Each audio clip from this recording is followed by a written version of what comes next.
Well, thank you all for being here. I'm also delighted we have a number of student reporters. All the student reporters, just raise your hand just a moment. That's awesome. Not bad, huh? Well, it's important that they're here because we're talking about the Voting Rights Act, and really this is something we're doing not just for people today, but for your generation and who you're going to be. A generation ago, Martin Luther King told parishioners at the Mother Emanuel Church in Charleston that voting rights was the key to achieving the American dream. Well, Dr. King was right then, and that idea remains true today. We have to make sure that every American can vote. They can vote for whomever they want, but every American. We fought world wars and a Revolutionary War and all that to protect our right to vote. We should not allow state legislatures and governors to take it away.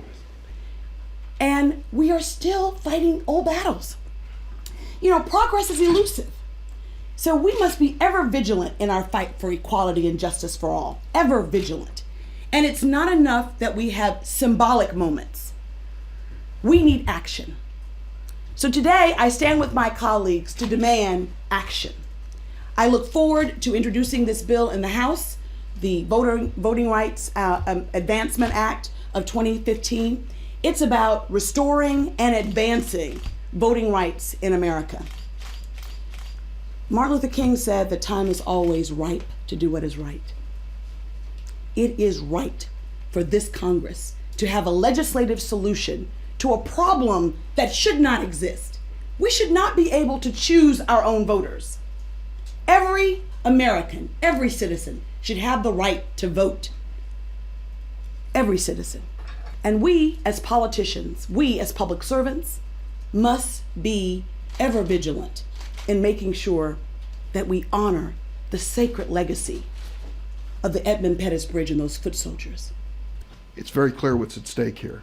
There's an effort underway to use these discriminatory state laws to deny an opportunity for Americans to vote.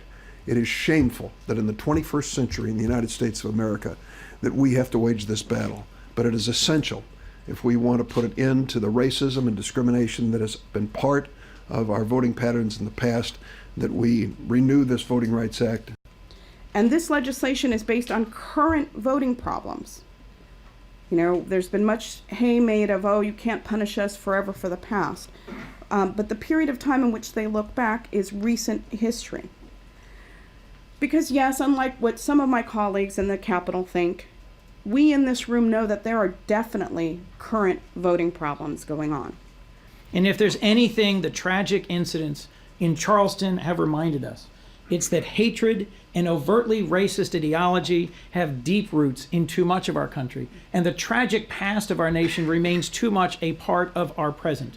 Senator Durbin reminded us that even as an important funeral is happening today, a camera is fixated on the flagpole to see whether or not the Confederate battle flag will at last come down from the state capitol in South Carolina, just because we might end up having a moment where that battle flag comes down from the grounds of the state legislature doesn't mean we have vindicated the real and the important right enshrined in the 15th Amendment to our Constitution that every citizen can participate on equal grounds, free from discrimination, in the most fundamental of civil rights, the right to vote. Like horses out of the gate, states have been racing to enact restrictions that never would have passed muster with the VRAA intact, such as voter ID laws and decisions to eliminate early voting and same-day registration. It is clear that what we really need is a national standard. And with the Voting Rights Advancement Act of 2015, we do have this national standard. Voting matters.